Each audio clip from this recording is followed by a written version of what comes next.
I've been using a GoPro Hero 11 to capture flying footage for the past 2 years, and aside from highlights getting blown out on occasion on sunny days, I've been very happy with its daytime image quality.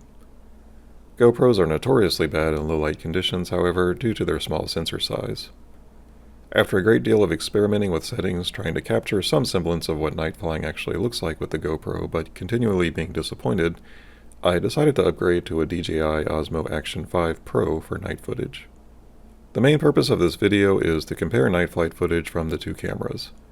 I realize that with the recent release of the Action 6, neither is the most recent model from either brand, but the difference between brands is much greater than the difference between the last few models within each brand, so I still think the footage is useful as a general comparison between brands. Before showing the comparison footage, I first want to talk about the settings I use for each camera. The GoPro actually does a pretty good job with its default settings, but for ultimate control and fine-tuning, I've settled on these. I found that an ISO of 6400 is too noisy for the GoPros, so I keep that at 3200, requiring a shutter speed no faster than 1/60 to get adequate exposure. Going down to 1/30 produces some really interesting footage with an intense glow around highlights, but it looks to me like it disables stabilization at that speed, and the motion blur and jitteriness of the footage limits its usability. It also caps frame rate at 30 FPS, and I prefer 60. The DJI, by comparison, was much less usable out of the box, with night flight footage being overexposed with excessive sharpening and processing using the camera's default automatic settings. These are the settings I eventually settled on for general urban night flying. Note that you can use a much higher ISO with this camera, which in turn permits a faster shutter speed, without worrying about the graininess that plagues GoPros. I do sometimes tweak ISO and shutter speed to get more or less exposure as needed. For example, the Magical Winter Lights Holiday Light Park is very bright, and I found I needed to drop the ISO to 3200 and increase shutter speed to 1/200 to get decent footage of it. I like a little more exposure for capturing neighborhood Christmas lights, and found an ISO of 25,600 and shutter speed of 1/160 worked well.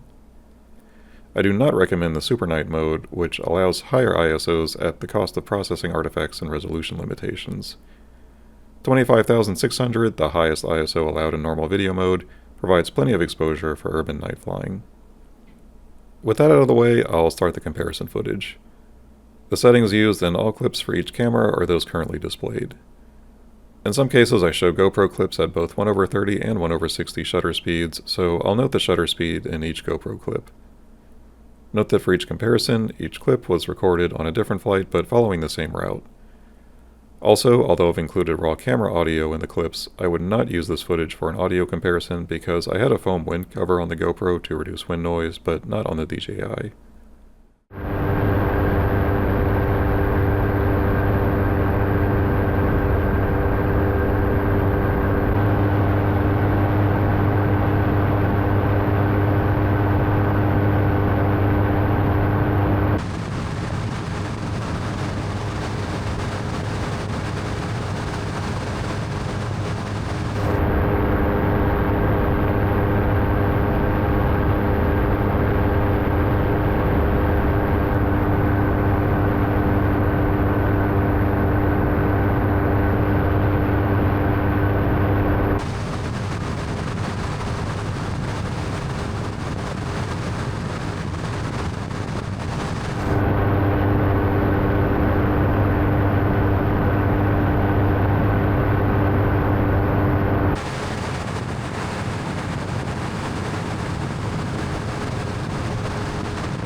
With a sharper and more stable image and higher dynamic range, I feel the superiority of the DJI for night footage is self-evident.